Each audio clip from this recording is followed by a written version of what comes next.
Nitin, and if trust me, if I Yes. mispronounce your name, No, that's good. That's good. okay, Nitin. Yes. okay, great, because I'm from the great state of Georgia, man, and we're known to mess stuff up. So, All Nitin right. Gower, how are you doing Yeah. on this wonderful day? I'm doing great. Weather is a bit cold. I'm being in Tampa, Florida. I was in New York, moved here specifically for warm weather. But these first few months of the year are a bit cold, I would say, for my taste. But other Okay. than that, all good. Yeah, Thanks for man. asking. Yeah, absolutely, absolutely. I've been to Tampa a few times. Beautiful place. I Yeah. went for a John Maxwell conference, a couple of them actually. Um, Okay. Beautiful place to visit. Mm-hmm. I don't know why I won't ever pull the trigger to move to Florida, man. It's like paradise. It looks like.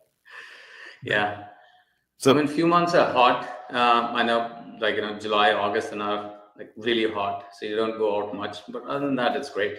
And even in those months, like it would rain afternoon time, and it would cool off a bit, and then the rest of the evening is fine. Yeah, yes, sir. So let's kind of dive yeah, into it. Like, do me a favor and tell everybody who you are, like where you came from, and kind of like sure, your journey up to this point. sure. So I'm Nitin Gaur, the founder and CEO of Bloomster. My life's journey has been anything but linear, but all those twists and turns have shaped me who I am and brought me where I am today.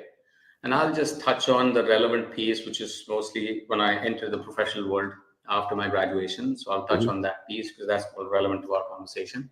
But the seeds of what happened now were sowed way back in my childhood. I'll mention those as well, wherever they're relevant. So I started my career in technology right after earning my degree in computer science. After 6 years in tech, I started as a junior most like programmer analyst, rose up to being a project manager, and then I pivoted to finance, where I spent nearly 18 years at Citigroup, and I was in Manhattan, New York City. Um, and those were like great days. I really enjoyed working in the finance world. I started again from project manager. I took like a way down pay cut. Money was never a factor, but I just wanted to explore new sector, new learning. So I started as an analyst and then rose up to being a director when I left Citi, yeah, while I was serving in its capital markets division. And as I said, working in both in tech and finance in those fast-paced, high-pressured global environments gave me a great opportunity, great exposure. Citi specifically being a global bank, when Citi is in 100 plus countries. So that was a great exposure. You can look at my finance career, those 18, almost 18 years, into two halves. The first half was just amazing. Like obviously from tech to finance, everything was new. I had to roll up my sleeves. Working 60, 70, 80 hours a week was a norm like when I started. And obviously I was young. I really enjoyed that. I would do it all over again. So there was no issue around that. The exciting part was that you're working with top professionals in the world. So everybody, like from top universities, Harvard, Wharton, you name it, they all want to be in finance at that time. Finance was way the top during the early 2000s. This was around 2006, 2007 when I pivoted. Tech was there, but it was like close second. Let's just say now tech is over finance. Yes, we all know that, but finance was big, and that's why I pivoted. I could see like a good career trajectory there. And but even with all the prestige and success of being at one of the top financial institutions in the world, I had this persistent void, a feeling that there's something more to life, something beyond that corporate hustle, something more meaningful. So I embarked on a personal journey of discovery, and what I found led me to create Bloomster. And Bloomster is a platform to equip children with essential life skills they need to thrive in the real world. You will see me say this real world, thrive in the real world quite a number of times in this conversation. Because at the end of the day, it's the success is not just about career milestones or material achievement. In my view, it's about how we navigate through life. It's about how fulfilling that journey is. It certainly holds true for me, and I discovered that. I wish I could tell you, Dwayne, that it just happened for me, that I just woke up one day and I had this idea and I started working on it. It took me like almost a decade, like entire second half, let's say, of that period at City to actually think through what I want from this life, what's more meaningful to me. And then I eventually sort of left City rolled up my sleeves and started building this platform. And that was early 2022. And since then, I've been working on Bloomster, and that's been my passion, my calling, whatever you call it. So yeah, so in short, there's a lot happening in that discovery phase. I'm sure we'll get into that as we go along, but that's what happened. And I'm looking forward to our conversation, diving into great insights with you today. Man, I'm listening to your story because I want to make sure I was taking some notes as you was talking, because for anyone who is younger than we are, Mhm. I want them to catch something very key that you said. So you had a background in, after school, you had a background in project management, a background in finance. You worked at Yeah. Citigroup. You became a director working with Yes. top thinkers Yes. and businessmen and women all across the world. Yes. And Exactly. the Yes. key that you said is that money wasn't an issue. It was like Yeah. you enjoyed the grind. The grind was about 70 to Yeah. 80 hours a week. Um, Yes. and for the young person out there who likes to chase the money, Yeah. I want them to hear that, because at the Hmm. end of the day, one of the most important things that I heard, I mean, everything was important, but the thing that really rung in my ear was there was a persistent void. Now, Yeah. for a person who is listening, who may not Mhm. understand what that persistent void is, or what Mhm. it feels like, or what it looks like, can Mhm. you kind of like describe that in a little bit more?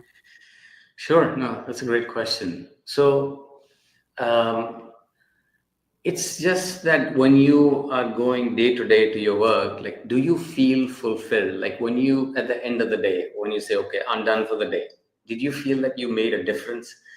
Or let me put it slightly differently, that you being in that role, whatever you're doing, is that making a difference? And difference, everybody defines their own way. I always had this inclination that I wanted to do something more than just for myself. I wanted to do something more for others and all. I don't know where that came from, maybe from my childhood and all. But it was so much to do with whatever transaction I was working on or a trade that I was working on. It was very limited, and I was good at it. I could do that work for with my eyes closed, because obviously you do it over and over. It was 9, 10 years. I was already doing it, so it became sort of a repetitive thing for me, and that feeling that I need to feel satisfied when I'm doing something. And obviously, I was doing some other research and all at that time. So that idea grew more and more in me. I wanted to do something in education. I wanted to do something for children. And I'll touch on why I got to these things. But going back to your question, so that feeling was not it was there and suddenly showed up. It grew from slowly from bigger and bigger. At some point, it was so big that I had to focus. And as humans, sometimes it's easier to look away from your real issues that you have. So I kind of in the second half also pivoted and focused on my own learning, knowing that I have this issue. That's why it took me so long. But in my learning, I did my MBA from NYU at that time. I did my CFA, Chartered Financial Analysis. That's a very rigorous exam, 3-year thing in finance. I did some other technology and some other courses. So I just focused on my learning. And in that learning phase, I was that feeling grew even more. You know what? I have this life. I need to do something more meaningful about with this, not just these transactions. Because being in Manhattan, I had to take clients out, dinners and whatnot, social events, US Open, all that kind of stuff was happening at the same time. So from that, the banker lifestyle and all, living in Manhattan, I was in West Village, everything was great. But that was not satisfying. I hope people understand that. If that is your thing, you will limit yourself. Everybody has limitless possibilities. It's about just pushing those boundaries.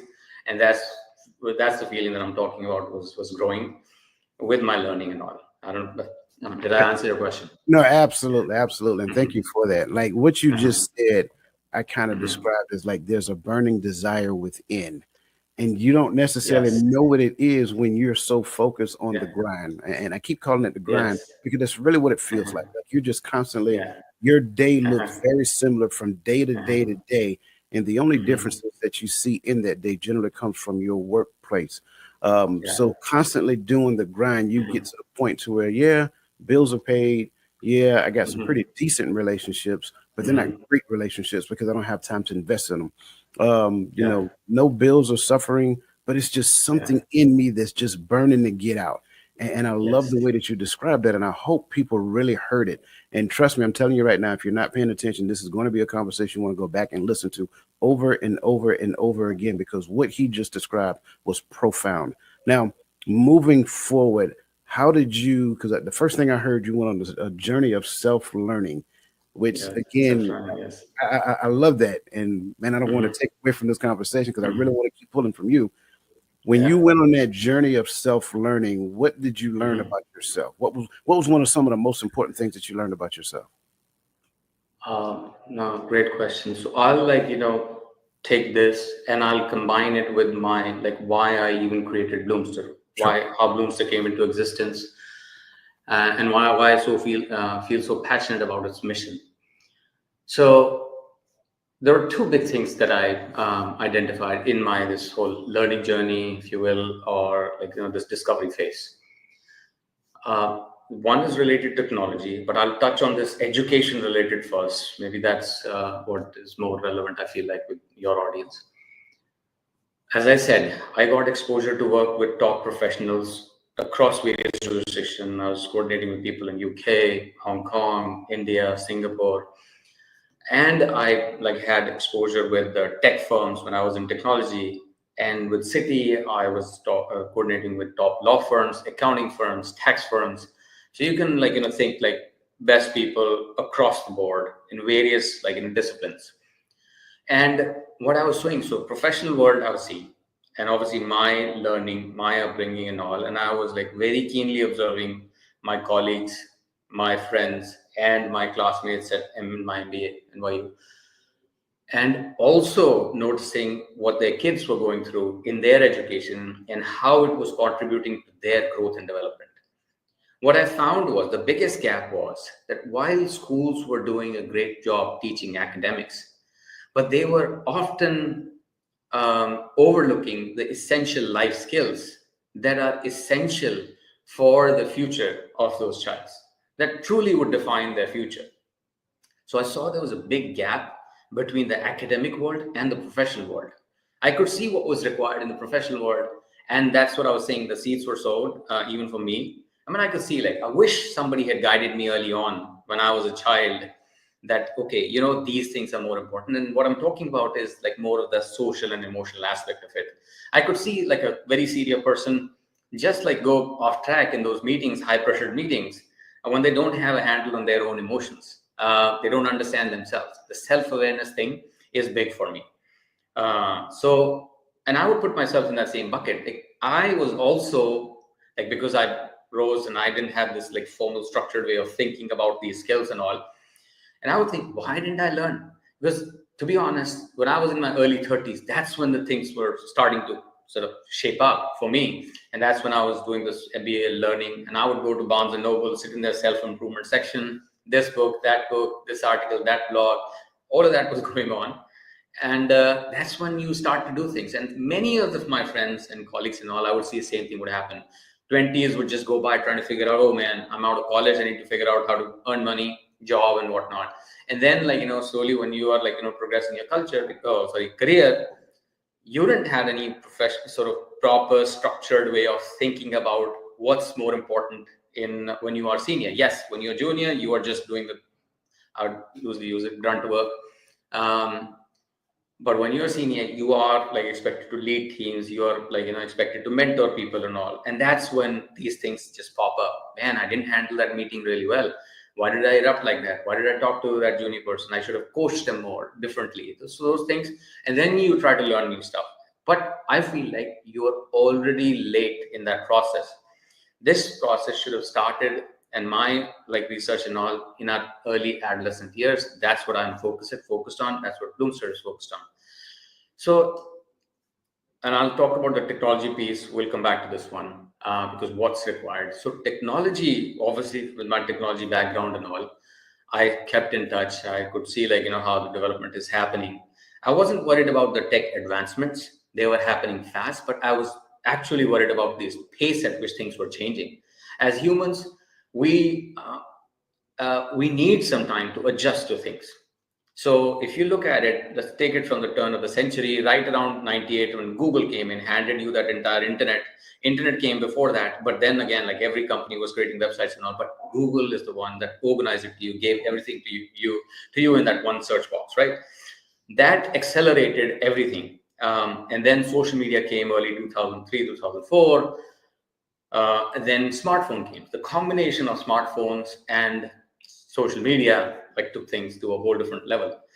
We know, like, at the time when it came, we were so mesmerized with with that technology that, okay, friend requests, like this thing, that thing, sharing pictures and all.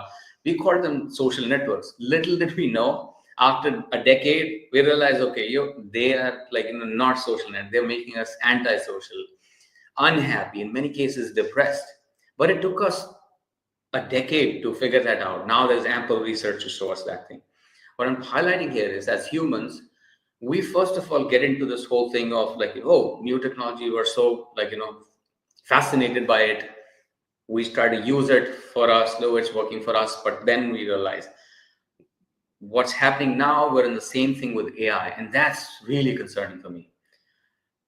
With this, I think if you're not focused, if you're not taking the right steps now, we are not even on the same planet. If you compare social media, smartphone, that kind of thing with AI, I mean, this is like a paradigm shift.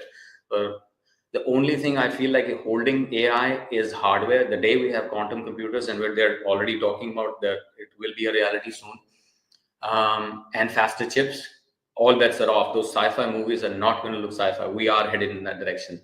And I have, like, I keep in touch, so I would read stuff here and there. I think at this stage, even we used to hang our hat on, okay, AI or machines can never be as creative as humans. But let me tell you, I'm sure you must have experienced that as well. These things are capable of doing way more than, like, way more creative stuff than humans even today. And this is in like a baby stage right now, not even like a 2-year-old. I mean, give it another 5 years and you'll see with that like fast processing chips and all. I'm pretty sure that the world in 10 years from now is going to look so much different. And I strongly feel in that world, any individual would need to continuously learn new stuff, even in our age doing, like, so you've seen, like, I've pivoted careers from tech to finance, and now in a way back to tech and education in a way. But that trend is going to accelerate to a whole different level, exponentially faster. Like, this cycle, let's say right now people are pivoting in 2 years or so, it's going to shrink down to 6 months or so, because AI will continuously change the game. So that individual will need to continuously learn new stuff, adapt to change, be resilient, have a growth mindset, take risks, learn from their failure, and do this over and over again, because every 6 months something new is coming. Now machines are doing, algorithms are doing the same thing which you are doing. You thought that you'll have like 10 years from, machines are now smart enough that they have figured out, they've created those algorithms. I can talk about finance. Trading jobs have been eliminated in the last 10, 15 years. Even before AI, those crude algorithms that most of the big firms wrote were trading. Like that market, you must have seen those movies, finance movies, where traders are sitting in line in those big buildings, taking orders and all. That's not how things work now, even 5 years back.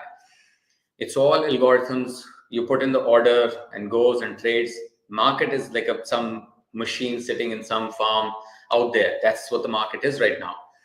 That trend is going to accelerate. With AI algorithms, it's a whole different level. So, and I don't know, you noticed or not, World Economic Forum came out with a report very recently, Future of Jobs.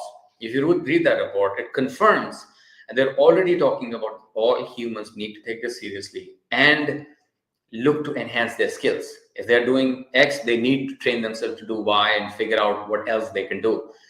Hundreds of millions of jobs will be displaced by machines, algorithms, and smart, intelligent machines.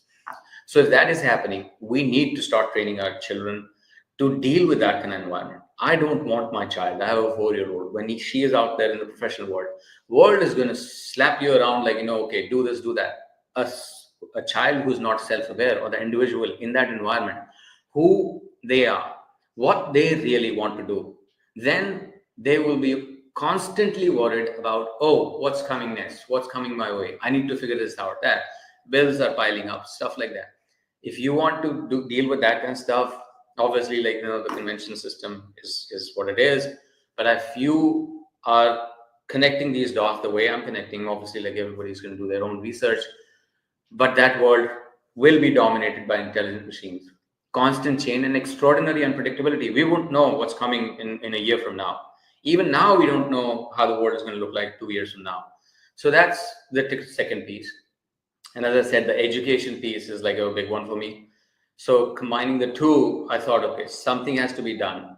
I'm not saying academics are not required, essential, but we need to complement it with something else. And that's the holistic education that I thought is important. And going back to what you're saying, what you asked, in my learning phase, I did a lot of research. What is it that is required? So I listed down skills. I started with skills. Okay, self-awareness, my number one, self-confidence, self-discipline, self-regulation, self-management, emotional regulation, resilience. I went on and on and on. And it became a list of 25 plus skills. Then I thought, okay, how do I organize it? As humans, we need some sort of framework. So I came up with these 5 dimensions, is what I call on the platform: social, emotional, intellectual, mindfulness, and physical.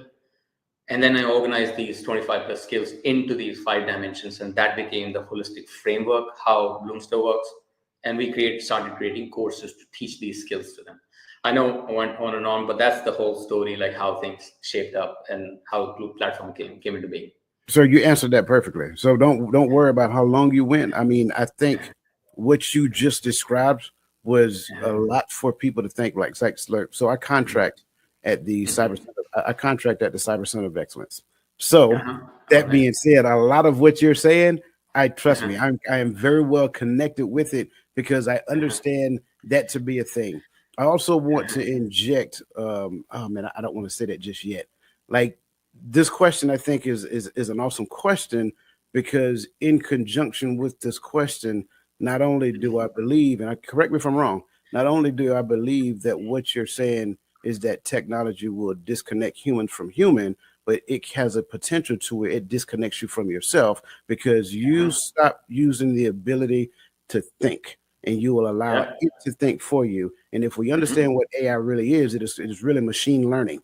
So the Mm-hmm. more information you put into it, it is constantly evolving and growing and Yeah. Yeah. understanding that goes into the database of it. So now it has the ability to come up with solutions faster. It Mm-hmm. has the ability to give you outcomes faster. It has the Mm-hmm. ability to write code for you. So when you Yes. look at it, and again, correct me if I'm wrong, but again, when you look at it, again, this concept that is not going to go anywhere, by the way, it's going to be here for the duration. So this kind of goes back into the adaptability piece that you were talking about, which equates to how resilient a human can be.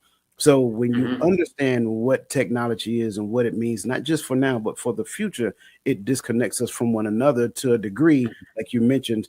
Social Mm-hmm. media is really more so of an anti-social media because I really don't know who Yeah. you are. You can be anybody Right. that you want to be behind the scenes, but do I Yeah. really know you? Do I really have a Yeah. great relationship with you? No, it's really Yeah. just how I feel about what's Mm-hmm. happening on the screen.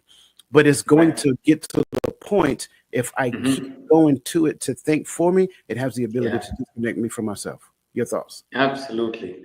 No, I mean, I have many thoughts here. So one, I'll touch on like, exactly the same thing, how I think about it. So this thing that you raised and what was concerning to me, how we are just letting it think for us. You might remember, like, when we were writing our essays, paper and all for school, I would open blank Word document, stare at that white screen, and obviously think about the question that I need to answer in my paper. And you really push those creative muscles, so, and then you come up with something.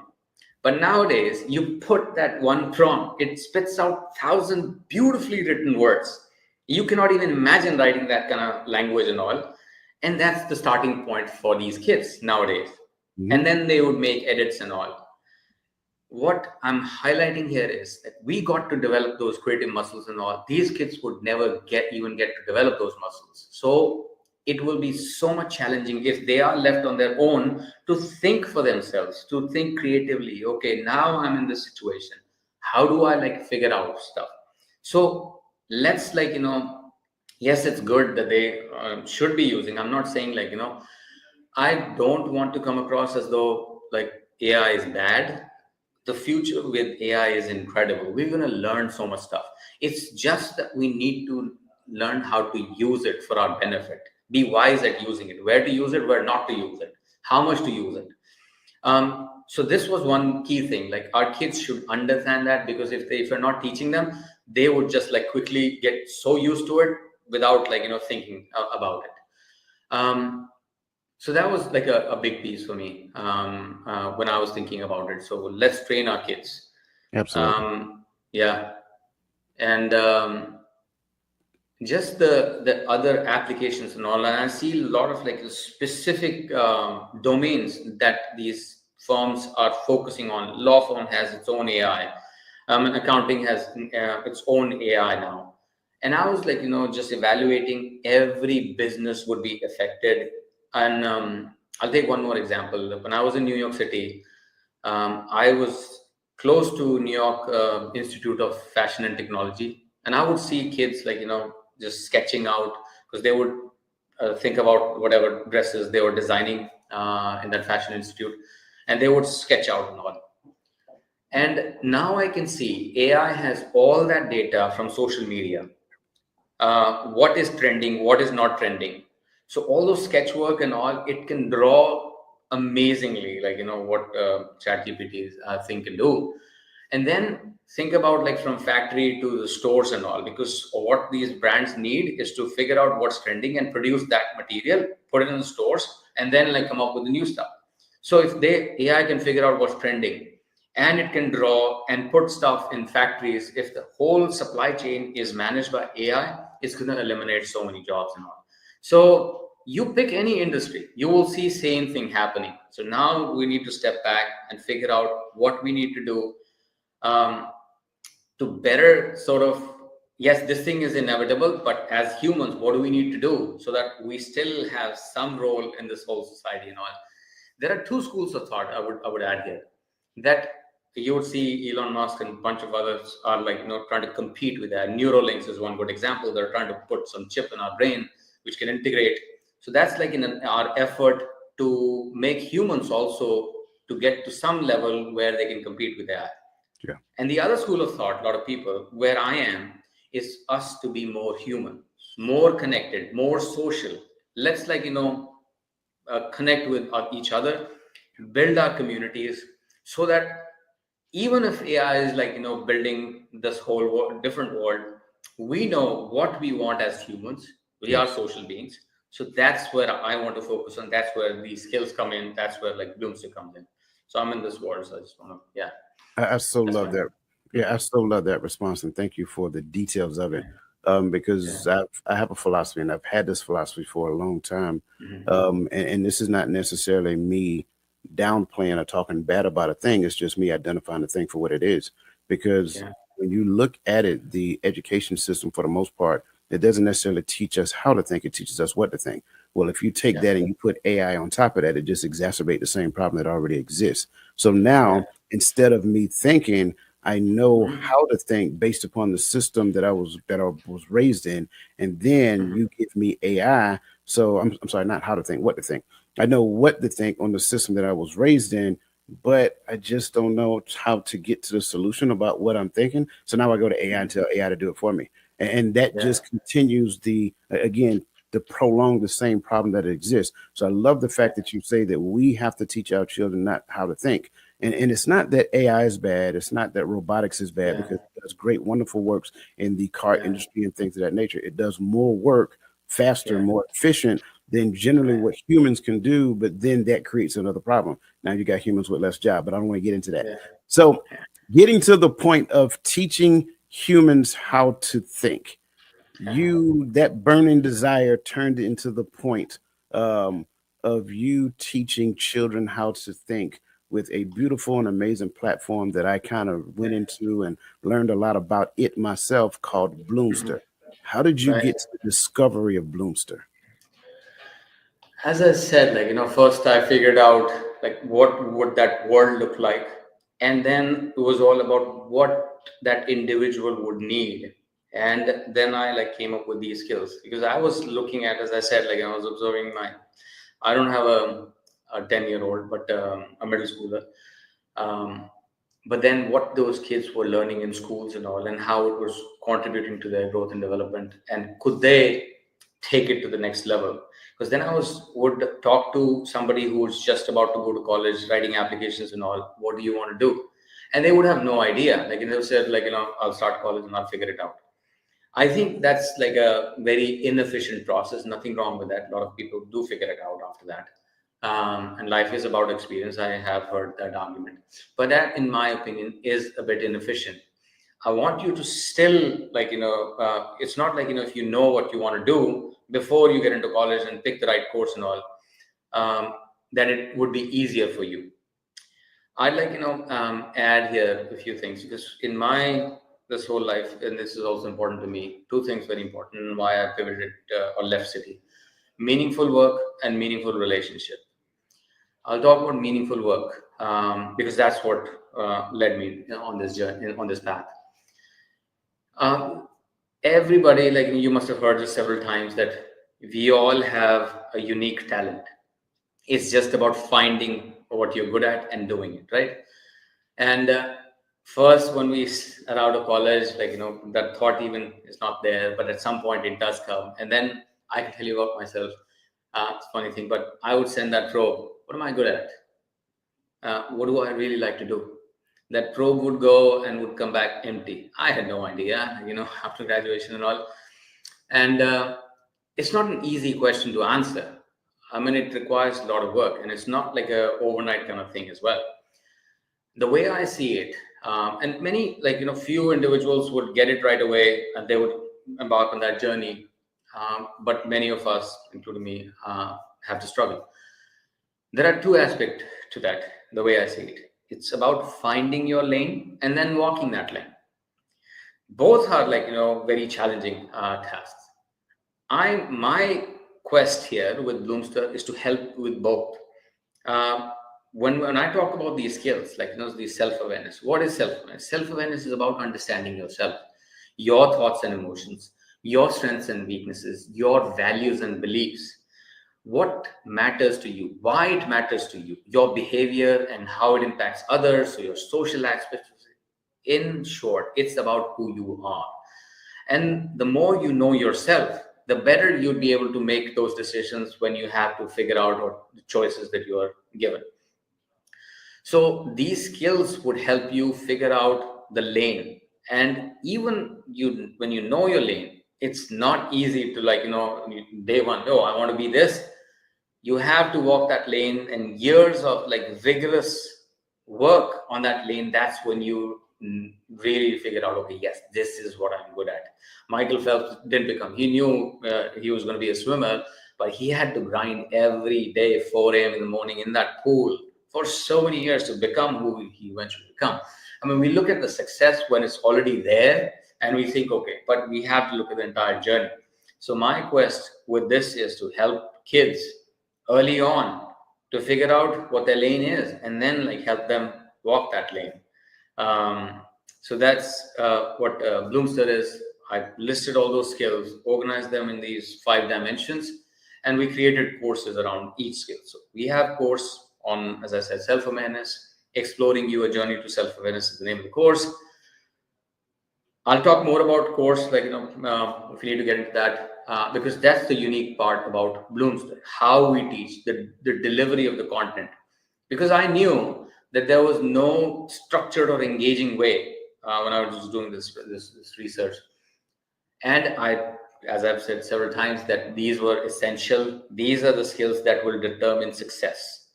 Because at the end of the day, I mean, at this age, early adolescent years, it's not just about grades. It's about handling setbacks, managing emotions, cultivating confidence, resilience, because that's what will define success for these kids in the future, or, like, how they navigate through life in general. So that was my thing. And then I organized all of this into one platform. Obviously, I was talking to experts, PhDs, I was doing my own research, reading books and all, but that's how this platform came together. Yeah. Man, this is so good, and I thank you for sharing that with us. As I'm listening to this, there is a consistency of conversation. The same conversations that you had to have to create this platform so that the conversations that you have now created a algorithm, or not so much an algorithm, but a learning environment for the child to become more self-aware, understand how their emotions work, to express themselves in a way that's not only honorable to their family name, but honorable to the creator that created them. It's the same conversations I have with adults. There is no difference in the conversations. No, And I no, love yeah. that because I remember when my kids were young, I used to get so Mhm. upset when my wife would talk to my son like, goo, goo, gaga. I don't want to hear that.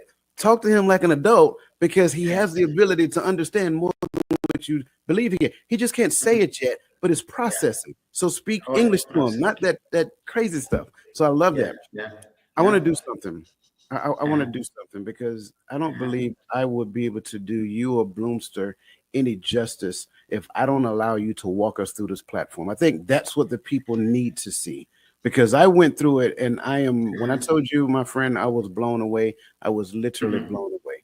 So if you Yeah. don't mind, take a few minutes to kind of walk us through, and I will attempt to drive as best as I possibly can, sir. All right. Now, I mean, obviously, you're on our homepage. So, as we say, like, this is my mission: empower young children with essential life skills for a successful and fulfilling life. That fulfilling word, I would underline that. That's the key part of it, because success, like, as I said, like material success, whatever you define it, but you need to really get behind this fulfilling experience. That's when you really enjoy life. Then we, as I said, first thing is, you obviously you can go through the page, but if you have an idea about what your child is struggling with, and you can straight go to our courses, where at the top link that we have, and that's our course library. And here, I mean, very recently we've launched this new feature that you're seeing right now. So we have two options, and I'm working on the third one as well, and I'll touch on that a bit. But the first option is, and I heard it from moms and all, that they have a good idea. I mean, all parents do. That okay, my child is struggling with, let's say, like, making friends or making good decisions. We've listed a bunch of them here, and Hmm. you can select which you think is a challenge for your child. We need you to select 2 to 4, and then we would recommend you a plan. A plan is a combination of 4 courses. We feel like you can finish those 4 courses in a period of 3 to 6 months. That's a good sort of period where you will feel you've accomplished something. So this one, the recommendation is confident communicator. So this is the plan, and you can see the plan objectives and all, what this plan is trying to do, what challenges is this plan is addressing, why this plan was creating, and how it would help your child. So that's what this is. You can also go to straight to, okay, I want to teach my child self-confidence, I know, or relationship management. Let's say, like, he's struggling making friends, relation, or you think, oh, you know what, conflict resolution is the one, or effective communication. You have a specific idea, then you would go to course library, and that's the second option that we have there. And then that radio button, yeah, this one. So here we are showing you, first, if you scroll down, the most popular courses should come up right away. Yeah, so this emotional you course, managing my emotions, and also emotional regulation. Then exploring you is the self-awareness course. So we show you, like, okay, so if you have a specific idea, okay, this is what I want for my child, you can just straight away, if you're a current member, you'll click on enroll now. If you want to sign up, you're a new person to the website, you'll just sign up on the website, create your account, and start taking the course. We give you 30-day free trial, because I'm confident it's not about, because a lot of platforms are doing, even with free trials, you are asked to put in your credit card information. As soon as your free trial ends, a lot of platforms have 14-day free trial. After 14 days, 15th day, your credit card is charged. I mean, yes, you can cancel it within those 14 days, but we don't do that. You can sign up without your credit card information. You have 30 days to do anything on the platform. All courses are open for you. I would highly recommend taking 1 or 2 courses in that 30-day trial period, because it's about immersing yourself or your child in that. And I would highly encourage parents to also go in that journey with your child, because it's all about experiencing that, what is child learning and all. There's so much of good stuff in these courses. And each course is tied to a skill. So if you see on the right side in that card, So this is that exploring you. It tells you it's a self-awareness course. On the one above, it tells you about self-management, that emotional you. As you scroll down, and then confidence you is about self-confidence. And then after you take those 30 days, that's when you decide whether I want to become a paid subscriber or not. After those 30 days, you still have access to the platform, but every course has 4 modules. The first module is going to be open for you forever. And then after that, if you want to take the other 3, then you'll have to become a paid subscriber to the platform. But that's how, more or less. We have like a ton of good resources in our blog section under resources. If you want to go and read about what is holistic growth model, we talk about self-awareness, any skill that you think you want to learn on. There's this whole blog section which is just going to teach you that. Every course card is also telling you about what the objectives are for that course. And there's a lot more when you start taking the course inside each course. Our courses, I'll touch on that. There's nothing in our courses which is about passive consumptions or you just learn a concept. It's all about driving a behavioral change in your child. So everything is practical, relatable, and fun. Practical in the sense it's all scenario based. What we thought, okay, so on the one hand, I mean, this is way back when I was starting to think about, I had clear idea, okay, these skills are needed. Then how do I teach the self-awareness, for example? I keep going back to that. So I was talking to experts and all PhDs. I thought, okay, on the one end, you have a book or an article, if you're talking about an online system. And on the other end, you have video games. On this article side, book, you cannot hold a 10-year-old, 12-year-old's attention for more than 2 minutes. I mean, I'm stretching that, if that. Mm-hmm. But on the video game side, you just can have them play for hours and hours. You'll have to pull them out of it, right? So I knew that I cannot be closer to this whole like bland sort of book with some pictures here and there. I have to be closer to that video game, but obviously not too gamified because I'm all about teaching these skills. So I thought stories can be that model. So teaching kids through a story and they can be engaged with that story. So that was the underlying thing. I dabbled and started with comic-based courses. So that was my first attempt.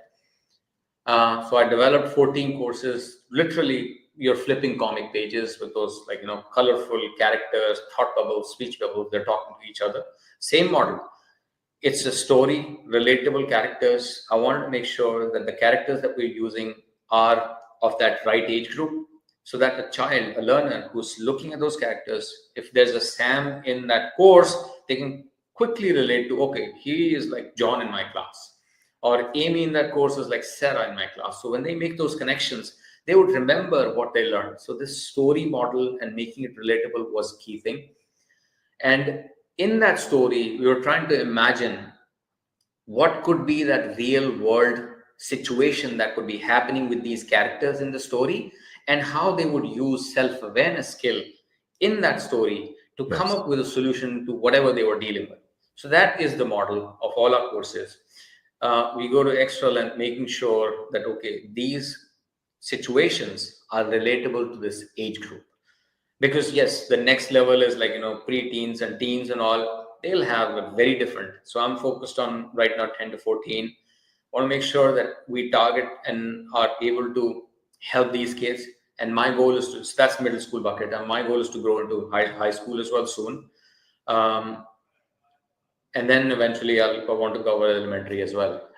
But the reason why I chose high school to start with, because this is the first time when we are coming out of that parent-centered world, where parents are everything, that's our world, to a social-centered world, where we look outside for validation, social proof, and all that kind of stuff. So middle school is very tough for these kids.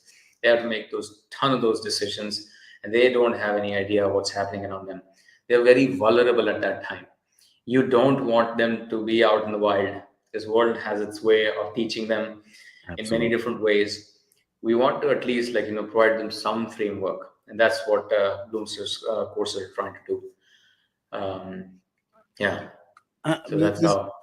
This is amazing. This is amazing, and that's why I wanted to bring it on the screen, because Thank again, you. people, they have to understand, they have to see it. Like number one, Yes. and and we're going to get to the answer of the most profound question that I know some people are asking in the back of their mind right now. We're going to get there in a second. Just be patient with us. We're coming. All But right. this is like, as I look at this, as I go through this, I want people to understand we are these thing that's called human beings. We are Right. beings. What Hmm. happens is that your child comes into this world as a human being, and then society turns them into a human doing that is trying to be. And they're Yeah. so focused on the doing. Like if you go back and remember Knighton's story, he told you all of the wonderful things that he was doing. But that Yeah. emptiness that he was feeling is that the being in him was trying to come out. I need to express myself. I need to like Right. leave. I need to help people and so forth and so on. That's the being aspect of you. You Yeah. were created Right. to you were created to help others. Well, he was Yeah. doing great stuff for City Banks, but at the end of Yeah. the day, Citibank is going to do great stuff anyway, whether he's there or not. Like, what Right. can I do to help others, so Hmm. forth and so on? And looking Right. at the manifestation of that is just amazing. Hmm. Um, Right. I love. I'm sorry. Go ahead. No, and you said one thing. I want to go back to that. I think with your own child, you were talking about that there are like big misconceptions. One of them is that kids would just pick up these skills as the time goes on, as they grow. Yes, of course they would pick up, but then there's a lot of like good and bad that they're going to pick up.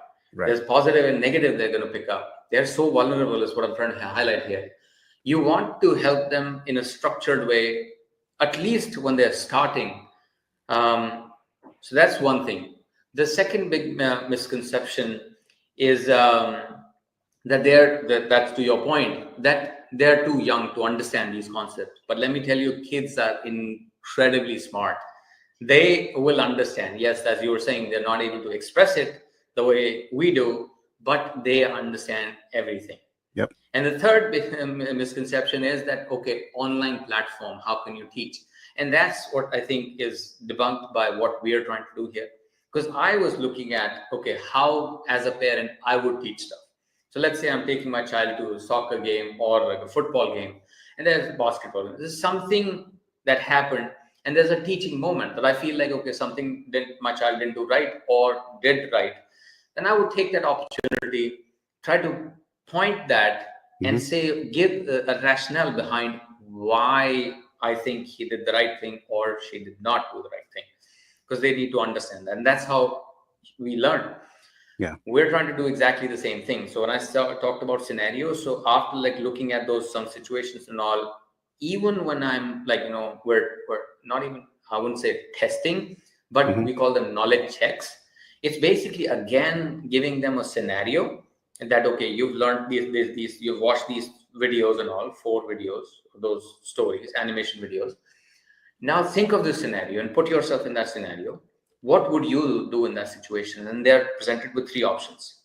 Now there's no right and wrong answer. Like, in these soft skills, we kind of like think of it this way. There's one option which clearly, as a parent, I would think, okay, this is what my child should do in this situation. And there's one which is clearly, no, my child should not be doing this. And then there's one in the middle somewhere. It's not wrong, but I wouldn't recommend it. Let's put it Yeah. that way.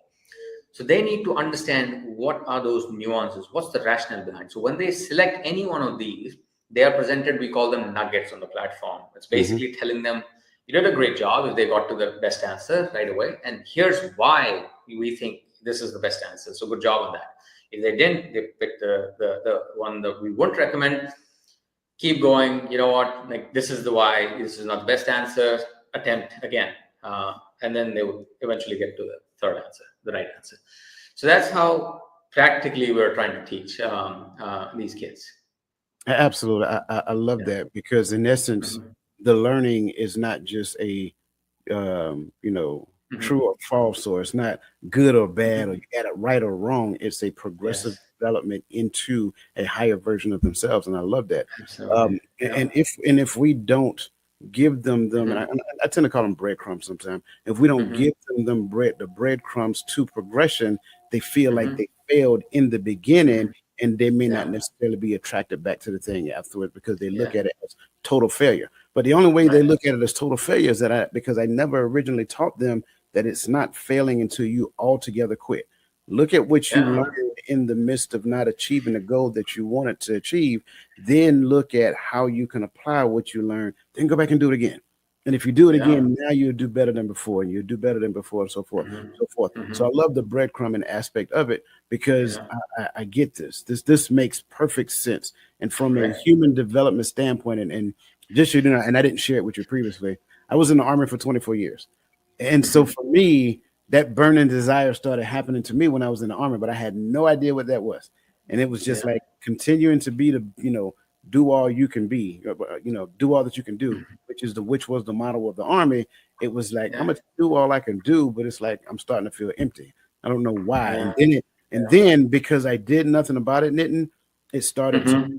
over and it turned into what I tend to call like a toxic behavior. So I'm saying Right. that for those people out there, that burning desire, you can't leave it. You have to Yeah. do something with it. You have to Hmm. allow it to come out and then go on this Hmm. journey that Nitin Hmm. talked about. Um, Right. I want to transition Absolutely. real quick because Hmm. I drive a Ford Ram, a Dodge Ram, right? Uh-huh. I have a 33-gallon tank, bro.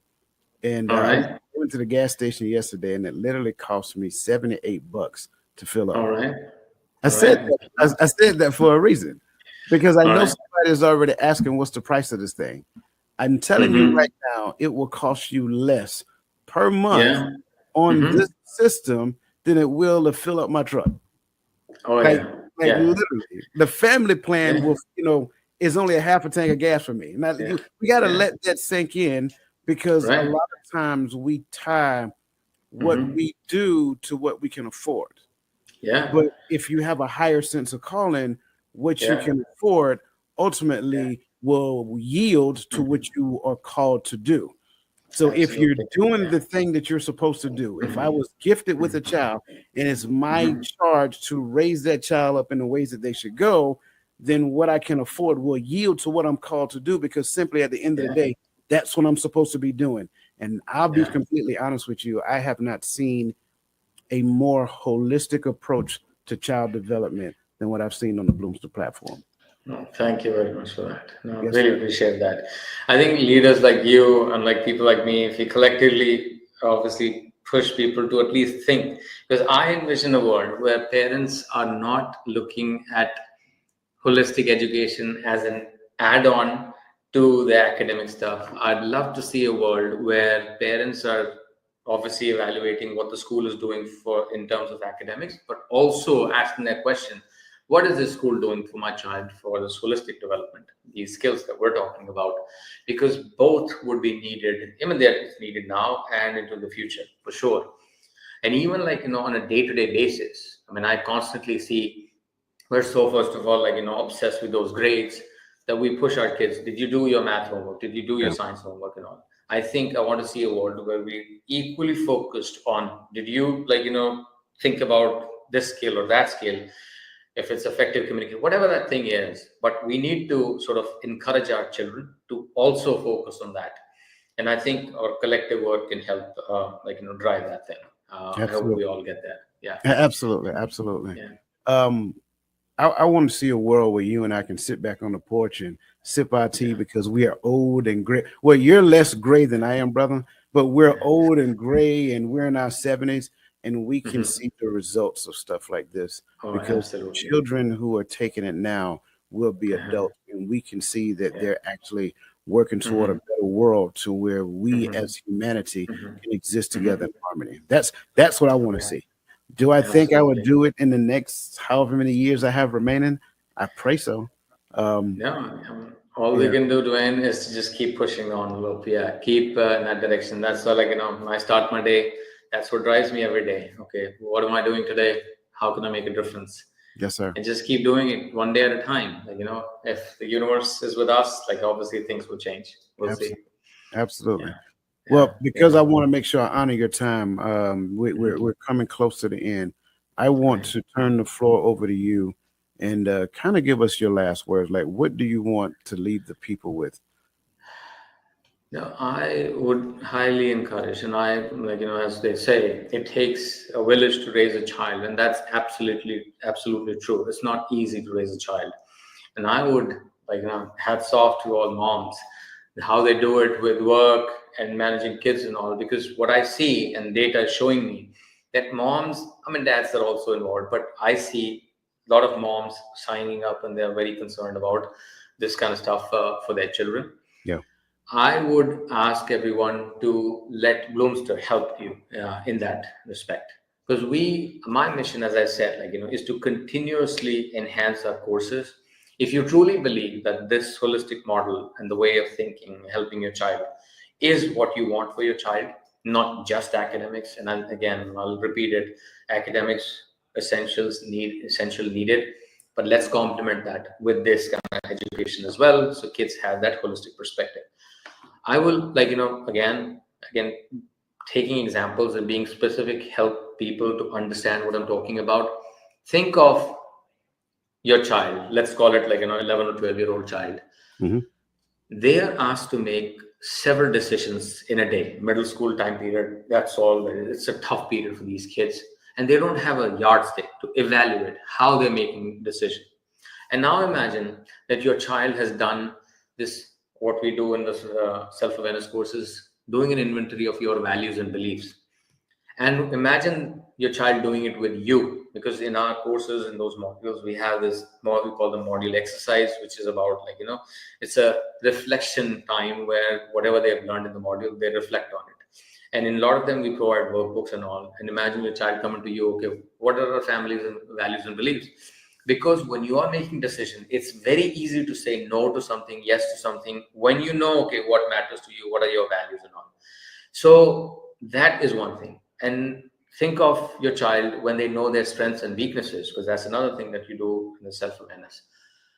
They won't label themselves if, let's say, they're not able to solve that maths problem because there's some other kid who's, like, very good at it.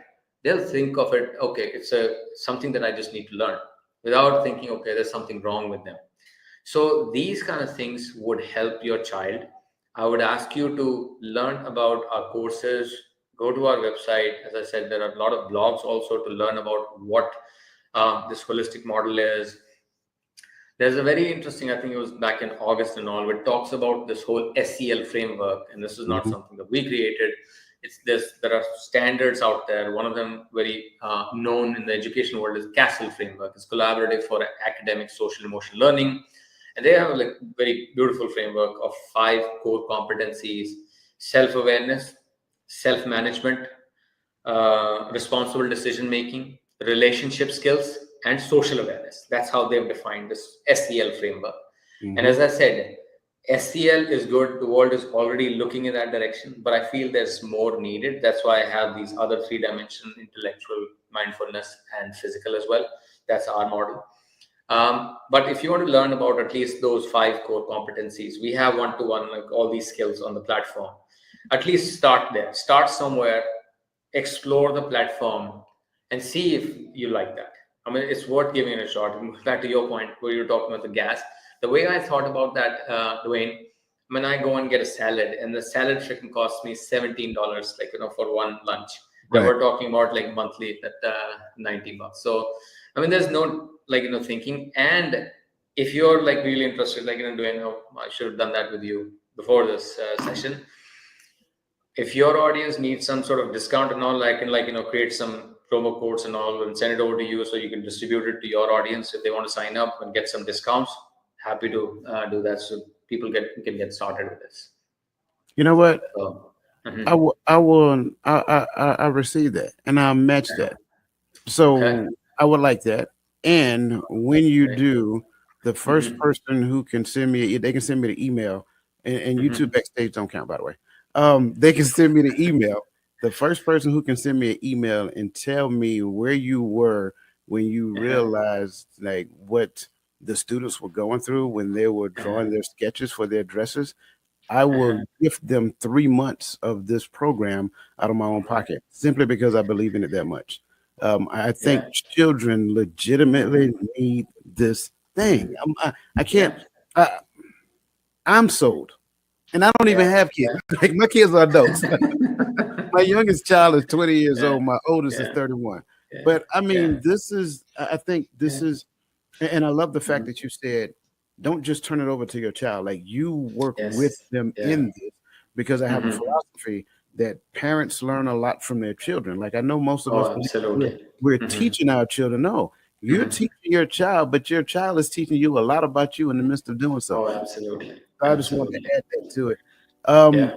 Knighton, this has been a sheer honor. I'm sorry, Yeah. Nitin. I told you I'm from Georgia. I apologize. Yeah. Um, Nitin, this has been an honor to be able to sit Yeah. here and share this conversation with you, to Absolutely. help us go through the platform. I give myself a C minus for driving, Yeah. because I wasn't doing that good, but I still No, think I mean, you did great. I mean, I'm really excited that we did this, and then obviously happy to do it sometime again in the future. absolutely, absolutely. Yeah. I would love to do that. I would love to Yeah. do that, because I want to get into, and I can ask it now, but I'll save it for that. Mhm. I want to get into a lot of the feedback that you're receiving. I want to Yeah. give you some of the feedback from the people who on our platform that have Uh-huh. participated in it, because I'm going Uh-huh. to ask them right now. Make sure that you send the feedback here, because Uh-huh. I want to be able to not only celebrate them, but sir, I want to celebrate you. So thank you for Oh, being here, and thank man, you. again, you're awesome. You're a rock star. Thank you so much. Oh, thank you very much. Appreciate it. All right.